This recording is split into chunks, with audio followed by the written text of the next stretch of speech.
La marge brute, le premier filtre avant toute rentabilité. Une masterclass Axiofin, avec cas chiffré et seuil de lecture. La marge brute conditionne tout ce qui vient après, charges fixes, salaire, impôts. Voici comment la calculer et la lire correctement, avec un cas chiffré. 4 chapitres, comprendre la marge brute et ses usages, interpréter les seuils qui comptent. Dérouler un cas chiffré complet, puis déjouer les erreurs les plus fréquentes. Chapitre 1, comprendre la marge brute, ce qu'elle mesure, et ce qu'elle finance derrière. La marge brute, c'est ce qu'il reste sur une vente une fois retiré seulement le coût direct. La matière, l'achat, la production. Rien d'autre encore à ce stade. C'est le premier filtre, pas le dernier. 3 usages concrets. Fixer un prix de vente à partir d'une marge cible. Choisir ses fournisseurs, où chaque euro négocié va droit à la marge. Et comparer ses produits pour identifier ce qui rapporte vraiment. La formule, le chiffre d'affaires, moins le coût d'achat ou de production. Le taux de marge brute, c'est cette marge divisée par le chiffre d'affaires, fois cent, à connaître en euros et en pourcentage.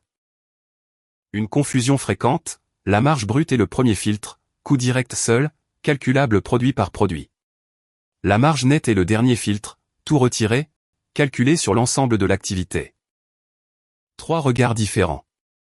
Le dirigeant en vision globale, le taux moyen de l'activité. Les achats, dont chaque négociation impacte directement la marge. Le commercial, qui doit connaître la marge par vente, pas seulement le chiffre d'affaires. Chapitre 2, interpréter la marge brute, et les seuils sectoriels qui permettent de savoir si elle est bonne ou fragile. Le bon seuil dépend entièrement du secteur. 20 à 35% dans le négoce.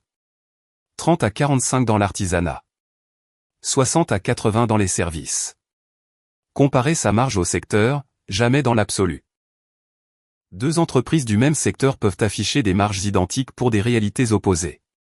L'une stable, cohérente entre produits, qui finance confortablement ses charges fixes. L'autre érodée, disparate, qui laisse peu de marge de manœuvre. 3 repères. 30% comme seuil d'alerte général, tous secteurs confondus. 5 points d'écart entre 2 produits similaires comme signal de pricing à corriger. Et une révision des prix d'achat au moins une fois par an.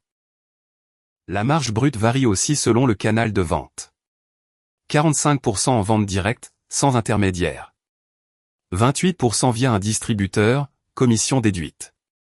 35% en ligne, frais de plateforme intégrés. La fréquence compte. Avant chaque vente importante, vérifiez le taux de marge. Chaque mois, le taux moyen comparé à l'objectif. Chaque trimestre, les coûts fournisseurs, à renégocier si besoin. Chapitre 3, un cas fil rouge complet, chiffré de bout en bout, chez Atelier Rocher. Atelier Rocher, menuiserie artisanale, 4 salariés.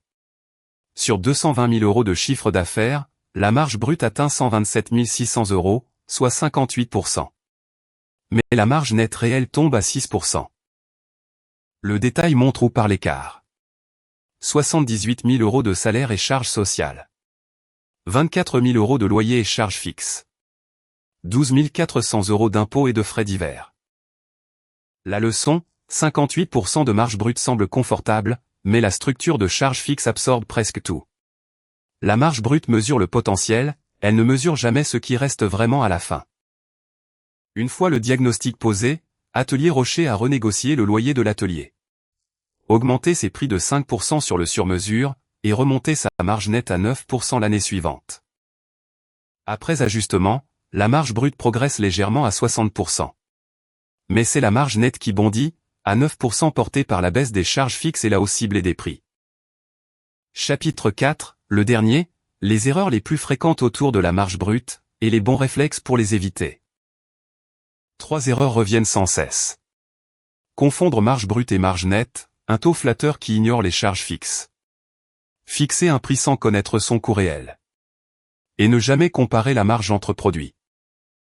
Une marge brute stable mais une marge nette en baisse appelle une vigilance sur les charges fixes.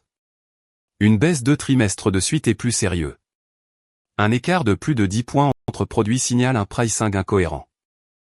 4 réflexes à adopter. Calculer la marge brute produit par produit, pas seulement en moyenne. Comparer son taux au repère du secteur. Revoir les prix d'achat chaque année.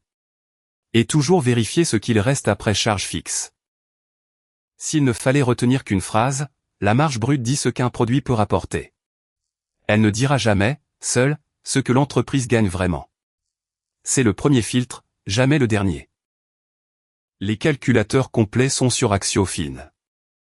Retrouvez toute la série Contrôle de gestion dans la playlist dédiée.